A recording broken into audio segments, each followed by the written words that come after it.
On est ici au Yodet et voilà 3 exemplaires du guide qui vient de sortir. Pourquoi 3 exemplaires différents de Tro à Riaoudet? Effectivement, on a 3 exemplaires du Tro Yodet, la balade du Yodet, parce qu'on se tenait de le faire en breton, en anglais et en français. Alors la bleue est en breton, la jaune est en français et la verte est en anglais. Ça s'adresse à un public qui est, comme le Yodet le connaît, très très large et très très important. Aussi, en breton, c'est important en Bretagne et surtout ici dans le Yodet de le faire en breton pour faire connaître et pour aller dans les écoles de breton. Qu'est-ce qu'on trouve dans ce guide du Yodet? Le guide qui au départ était quelque chose pour accompagner les randonneurs sur le promontoire, c'est amplifié dans le sens où on a voulu donner un aperçu de l'histoire. L'histoire du Yodet est exceptionnelle, elle remonte aux âges de la pierre. Le guide contient évidemment le parcours lui-même, qui lui est échelonné sur 26 stations, lesquelles stations sont automatiquement associées aux endroits, donc aux histoires correspondant aux endroits. Et la 3e partie du guide correspond à un inventaire des héritages du Yodet, dans le sens où le Yodet est excessivement riche et on peut catégoriser les différentes natures de patrimoine que le Yodet contient. Le patrimoine maritime, le patrimoine historique, le patrimoine religieux, le patrimoine mégalithique, le patrimoine rural, le patrimoine urbain, le patrimoine naturel.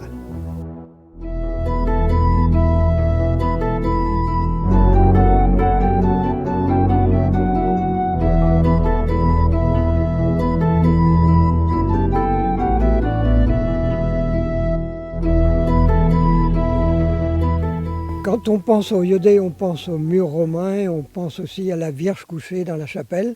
Mais quelle est l'époque la plus marquante de l'histoire du Yodet?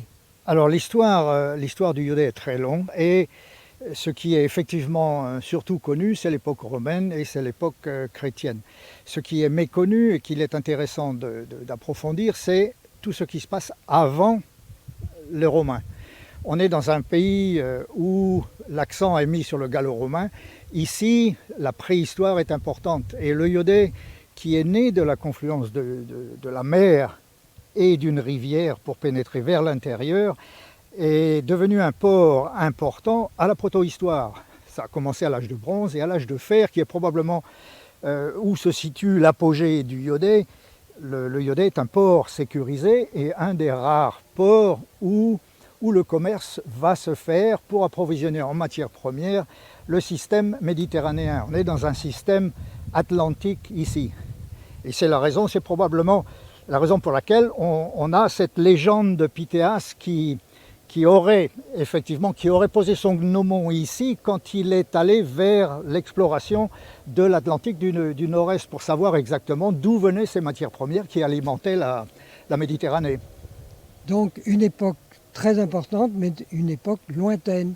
Donc il faut des fouilles, il faut beaucoup de recherches avant d'avoir des éléments concluants. C'est exact. Les fouilles n'ont démarré qu'en 1991, mais les fouilles ont duré 12 années, ce qui est exceptionnel. 12 années de fouilles archéologiques au même endroit, grâce à Barry Cunliffe, qui était la sommité archéologique européenne, qui est d'Oxford, et de Patrick Galliou, professeur de l'université de Brest occidentale de Brest.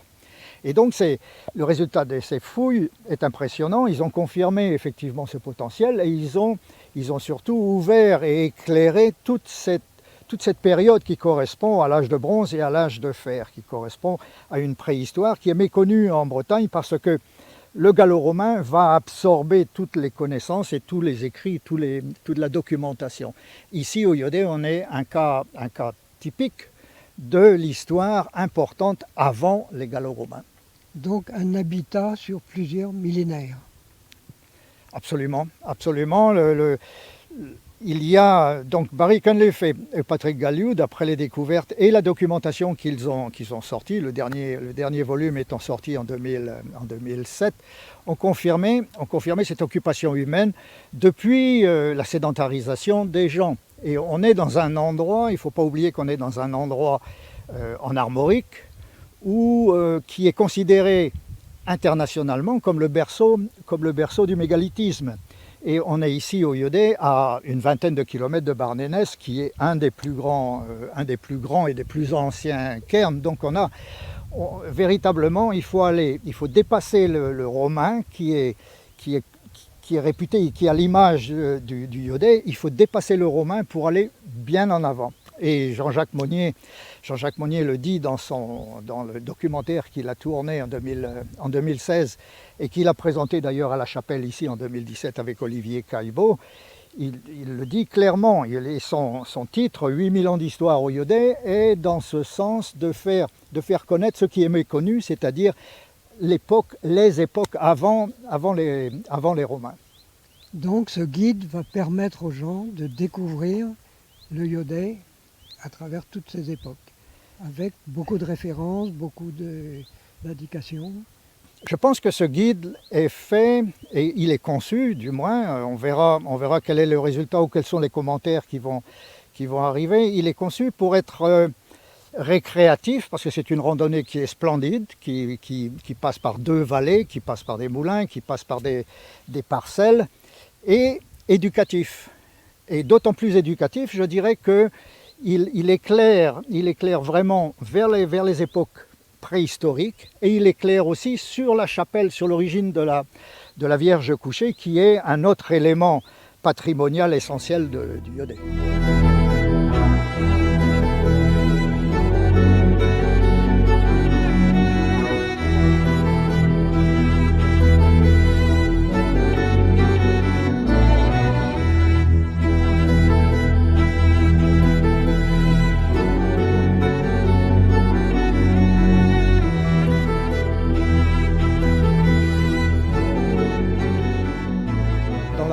Dans la troisième partie du guide, après la randonnée et l'association des différents endroits de la randonnée avec l'histoire, on a une section qui, en plus de l'inventaire des héritages patrimoniaux du Yodet, fait une liste de la documentation et des sources bibliographiques qui sont intéressantes.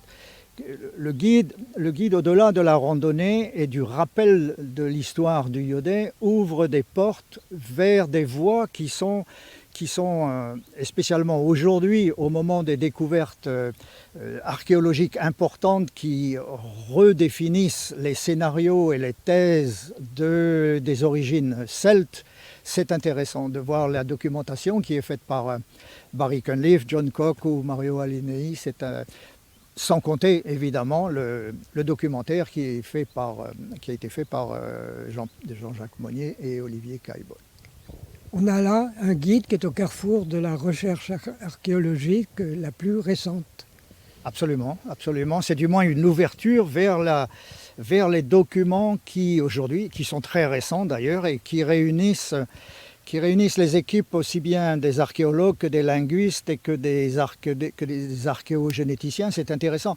Ça va plus loin que le guide et la randonnée. Ça ouvre, pour ceux qui sont intéressés, une fenêtre. Ça ouvre la voie vers véritablement ce qui, depuis une vingtaine d'années, est en train de révolutionner l'approche de la préhistoire. C'est un des buts de l'association, de Bugal et Yodet. C'est non seulement de préserver l'histoire du Yodet, mais aussi de la transmettre. Et si on a l'occasion justement d'ouvrir ces différentes voies vers tout ce qui se fait, de toutes ces découvertes qui sont nouvelles, récentes, c'est gagné. C'est le travail d'une association qui montre ce que d'autres associations pourraient faire localement en Bretagne. Probablement, oui, bien sûr. Je pense que c'est excessivement intéressant. C'est excessivement intéressant. La Bretagne est excessivement riche. Elle existe depuis tout le temps. Il y a des travaux aujourd'hui qui sont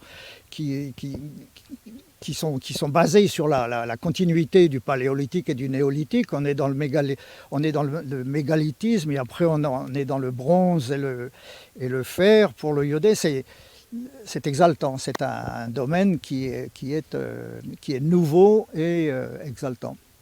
On peut trouver les guides, ils sont disponibles aux endroits, au iodé, aux endroits qui sont signalés par les affiches du guide lui-même, dans les 3 langues, et aussi dans les librairies en ville, à Lannion.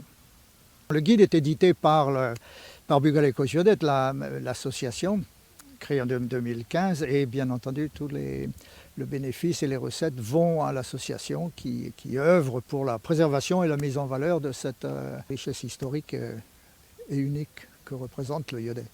Merci beaucoup, André Le Baron du Iodet.